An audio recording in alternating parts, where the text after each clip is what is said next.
আসসালামু আলাইকুম। কেমন আছেন সবাই? আশা করি সবাই ভালো আছেন, সুস্থ আছেন। আলহামদুলিল্লাহ আমি ভালো আছি, আবার ভালো নাই। কারণ আমাদের রক্ত পরীক্ষা করা হয়েছে, মা রক্ত পরীক্ষা করছে, আমার রক্ত পরীক্ষা করছে, করার পর আমারও ভাইরাস আছে রক্তে। তো চিকিৎসা চলতেছে। তো আমাকে বলছে যে আপনি ইয়াং মানুষ, তো একটু দেখে শুনে চলেন এবং চিকিৎসা করলে ভালো হয়ে যাবে। আচ্ছা, এবার আমি আপনাদের একটা বিষয় বলি। সেটা হলো যে মাকে নিয়ে এদিক চলে আসছি। আমাদের বাড়ি ওদিকে একটু চিল্লা ফাল্লা বেশি হতেছে, তো এই কথাগুলো হয়তো আপনারা ভালোভাবে বুঝবেন না, এই জন্য একটু বাইরে নিয়ে আসলাম। তো মায়ের সমস্যা হলো এই যে মা, এটা দেখাও তো, প্রেসক্রিপশনটা দেখাই। হয়তো আপনারা বলবেন যে প্রেসক্রিপশন কেন দেখাবেন আমাদের, দেখানোর কারণ আছে। এই যে সুরক্ষা ডায়াগনস্টিক সেন্টারে আমরা এটা চেক আপ করছি, রংপুরও করছিলাম, রংপুরে রোগ ধরা পড়ে নাই। এই যে পরে ওষুধগুলো দিচ্ছে আর কি। এই যে এই যে জরিনা বেগম, এই যে জরিনা দেখেন আপনারা, আমার মায়ের নাম। এই যে ওষুধ, এই যে ব্লাড টেস্ট করছি। অনেকে হয়তো বলবেন যে আপনারা এটা মনে হয় মিথ্যা কথা বলেন। হ্যাঁ, আসলেই এই যে দেখেন, এটা হচ্ছে জরিনা বেগম সেলফ, এই যে ফাস্টিং লিপিড প্রোফাইল। এই দেখেন, লিপিড প্রোফাইল রক্ত পরীক্ষা করা হয়েছে আমাদের একটা। হুম, আর আমি একটু কম বুঝি এগুলা, তারপর আর কি যতটুকু বুঝি অতটুকু আপনাদের দেখানোর চেষ্টা করলাম। এই যে দেখেন, ওষুধপাতি দিয়ে দিছি অনেক, এগুলা খাইতেছে। এখন কি অসুখটা হইলো সেটা একটু দেখানোর দরকার। আচ্ছা ধরো, আমি বলি, হ্যাঁ, রংপুরে আমি নিয়ে গেছিলাম মাকে, রংপুরে দেখাইছি প্রায় 3-4টা ক্লিনিকে, রংপুর বিভাগীয় শহরে, রোগ ধরতে পারে নাই। লালমনিরহাটে দেখাইছি, রোগ ধরতে পারে নাই। পরে আমি চিন্তা করলাম যে না, আমার মা তো অসুস্থ, দিন দিন আরো বেশি হয়ে যাইতেছে, চলতে ফিরতে পারতেছে না, ব্যথাতে নড়তে পারতেছে না। এই জন্য পরে আমি নিজেই, আমার একটা ফ্রেন্ডের আছে, এই সুরক্ষা ডায়াগনস্টিক সেন্টার, ওকে বললাম। পরে ও একটা ভালো ডাক্তার দেখাই দিল।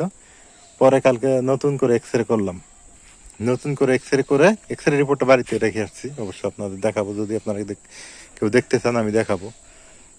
আর হয়তো অনেকেই বলবেন যে দেখাবেন কেন, দেখাবো এই কারণে অনেকে বলতে পারেন যে মিথ্যা কথা বলেন হয়তো, কিন্তু আমরা মিথ্যা কথা ধার দিয়েও দেয় না, তা সত্যি, তাই বলতেছি।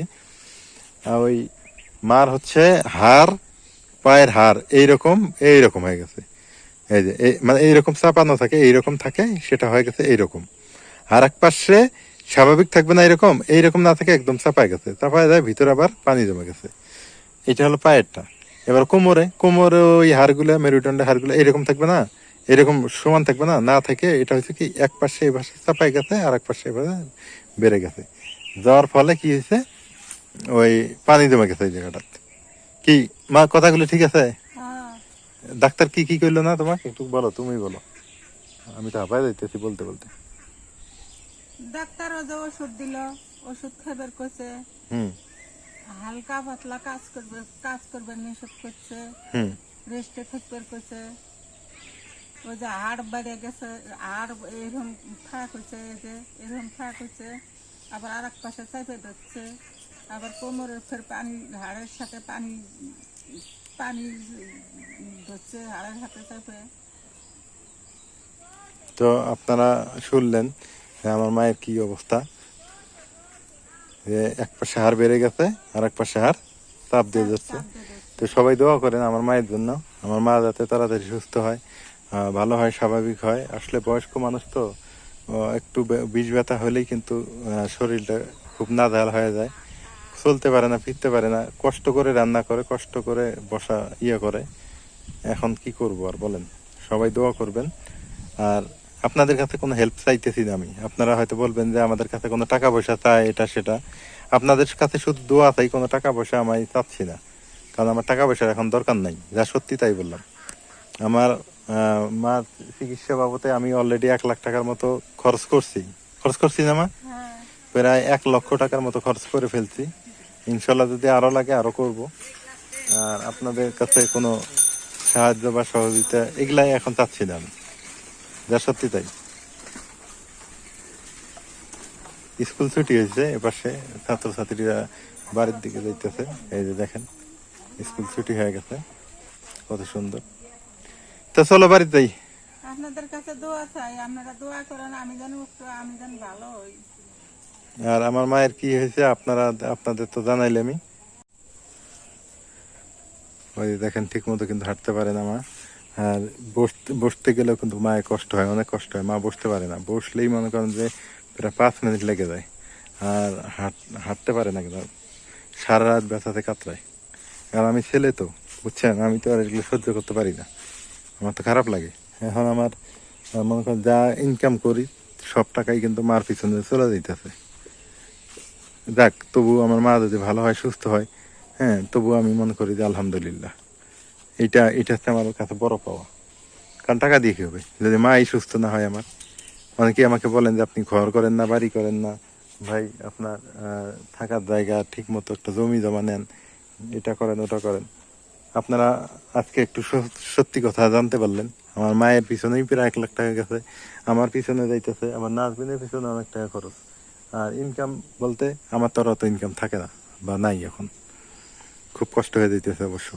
তবু চেষ্টা করতেছি, খায়া না খায় যেমনি হোক চিকিৎসা করতে হবে। আর একটা কথা, অনেকেই বলবেন যে ভাই আপনারা তো খুব ভালো মন্দ খান, আমরা দেখি ভিডিওতে। হ্যাঁ, ডাক্তার বলছে ভালো মন্দ খাইতে, এটা আমার করা কিছু নাই। কারণ ডাক্তাররা বলছে আমাকে ভালো মন্দ আইনে খাওয়াইতে হবে। যেহেতু মা, আল্লাহ না করুক যদি মারা যায় এই মুহূর্তে, তাহলে আমার মনে একটা আফসোস থাকবে যে ডাক্তার বলছিল ভালো মন্দ খাওয়াইতে, আর আমি তো খাওয়াইতে পারলাম না, তাই না? প্রয়োজন আমার কিডনি বিক্রি করে হলেও আমার মাকে খাওয়াতে হবে আমার। এটা হচ্ছে আমার মানে সত্য কথা। তো যাই হোক, অনেক কথাই বললাম, সবাই দোয়া করবেন। আর সবাই যেভাবে আমার মাকে ভালোবাসেন, এভাবে ভালোবেসে যাবেন সারা জীবন। আর আমার জন্য দোয়া করবেন, আমার চ্যানেলে পাশে থাকবেন, এলার এগ্রোর সঙ্গে থাকবেন, এলার পরিবারের ভিডিওগুলো দেখবেন। আপনারা তো দেখেন, আরও দেখবেন ভালো বেশি করে।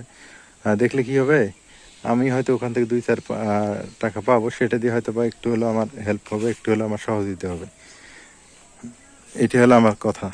আর যদি কেউ একান্তই আমাকে সহযোগিতা করতে চান, হেল্প করতে চান, তাহলে সেক্ষেত্রে ডিসক্রিপশন বক্সে নাম্বার দেওয়া থাকবে, আপনারা একটু আমাকে কাইন্ডলি ওখানে যোগাযোগ করবেন, তাই হবে। এই হলো অবস্থা। আর আমি এখানে একটা সাপ দেখলাম অবশ্য, নিচে বড়ই দেখলাম, তো আপনাদের দেখাইতে পারিনি। এই রাস্তাটা কিন্তু অনেক পোকামাকড় থাকে, রাতের বেলা আসতে কিন্তু খুবই ভয় লাগে, খুবই গা ছমছম করে। এই রাস্তাটা খুবই ডেঞ্জারাস রাস্তা, দেখতে সুন্দর বাট সমস্যা। ও আর হ্যাঁ, নদীর পানি নাই, একটু কমে গেছে। গতকালকে অনেক পানি বাড়া ছিল, আজকে কিন্তু সেই পানিটা নাই আর। এই যে পানি অনেকটা কমে গেছে, এই হলো অবস্থা। তবে আজকে আবার হঠাৎ করে ব্যবসা গরম শুরু হয়ে গেছে, হঠাৎ থেকে আন্দোলন শুরু হইলো। যাই হোক, অনেক কথাই বললাম, কথার মধ্যে কোনো ভুল ত্রুটি থাকলে ক্ষমা সুন্দর দৃষ্টিতে দেখবেন। সবাই ভালো থাকবেন, সুস্থ থাকবেন। যারা সাবস্ক্রাইব করেন অবশ্যই করে দিন, আর যারা ইতিমধ্যে করেছেন আপনাদেরকে অসংখ্য ধন্যবাদ। আর এলার অ্যাগ্রোর সঙ্গে থাকার জন্য ধন্যবাদ। এলার পরিবারের আমাদের আর একটা চ্যানেল আছে আপনারা জানেন, ওইটার সঙ্গে থাকার জন্য ধন্যবাদ। তো আজকে এ পর্যন্তই, দেখা হচ্ছে, দেখা হবে, কথা হচ্ছে, কথা হবে। প্রচণ্ড পরিমাণে গরম আজকে, আবার ব্যবসা গরম। সিম গাছগুলোতে মনে হয় দিছে, খাই দিছে, মানে পাতাগুলো যেন ঠিক হয়ে আসে। দেখি ঠিক হয় কি না, সেটা দেখার ব্যাপার। যারা লাইক করেন একটা লাইক করে দিন, ফেসবুকে দেখলে শেয়ার করবেন।